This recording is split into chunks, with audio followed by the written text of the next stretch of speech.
Folks, it's Nat Hoy from Red Fox Property Group, and today I'm going to chat about the rules in relation to communicating and dealing with offers. We get asked a lot by buyers what the process is for communicating and dealing with offers. Now, there is a couple of rules that sit around that, and they are under the Code of Conduct, which is part of the Real Estate and Business Agents Act. So there are things that we are required to do as stipulated in our Code of Conduct. Now, the first thing is that all offers need to be communicated as soon as practicable to a client. Now, an offer can be anything. That can be a verbal offer, it can be a text message, it can be an email, or it could be an offer through our online offer process. But all of those offers need to be communicated as soon as practicable to the seller. Now, when I say communicated, that doesn't mean an offer has to be written. It just needs to be communicated to the seller. Now, the second part of that is that there's also something in the Act that says that we must act in accordance with our client's reasonable instructions. So if a client says to me, Natalie, I am not going to deal with any offer under X amount, don't bring those to me, then I have a right as an agent to not communicate that offer to my client. Now, as a rule, I always do, because I always say it's not my job to say no to money, it's my seller's. But I don't actually, if I've got written instructions to say don't bring me any offers under a certain amount, then I don't need to do that. And as I said before, communicate is different to writing. So we might communicate an offer, but we don't actually have to formalize that offer. Now, the second part is in relation to dealing with offers, and it might surprise you to know that there's no actual rules around dealing with an offer.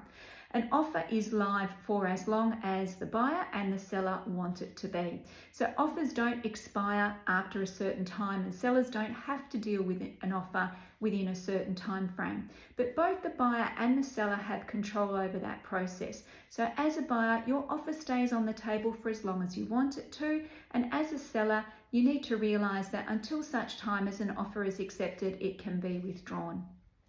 Now, I think where the confusion comes in is that it's around end dates. So often properties get advertised for sale with an end date sale, and it will say all offers are going to be presented on X date. Now, if an agent has an authority and written instruction from their client and it says, do not bring me any offers or communicate any offers at all to me before that end date, that's one thing. If they don't, then the practice should be that offers are being communicated as they're received, but then the seller is going to sit down on a specific date or before that specific date to start dealing with offers. Now, we have a bit of a rule, for example, that an offer for us is not real till it's in writing. Obviously it is, we have to communicate that, but we will only respond to formal offers, so offers that have actually been put onto an actual offer and acceptance. Because for me, offers aren't just about price, they're about conditions as well, and I want to know that the buyer has committed to those before I sit down with my seller to discuss those offers. But if you're familiar with our process, you will know that often we will move forward with dealing with offers before the end date. But that doesn't mean that the seller doesn't still have the right to wait till the end date to deal with offers. But as a buyer, you're not locked into that process.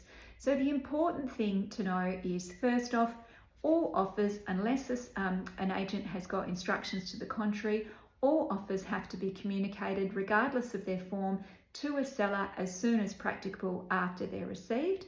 But in terms of being dealt with, that is really up to the selling agent and the seller themselves, and they will communicate that process to you as to how they're being dealt with.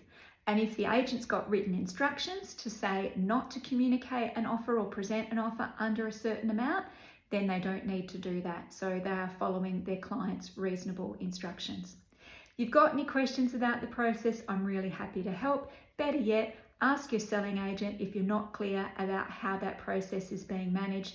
It's a tough market out there at the moment, so you do really need to inform yourself about how the sale process is going to work on the home that you're making an offer on.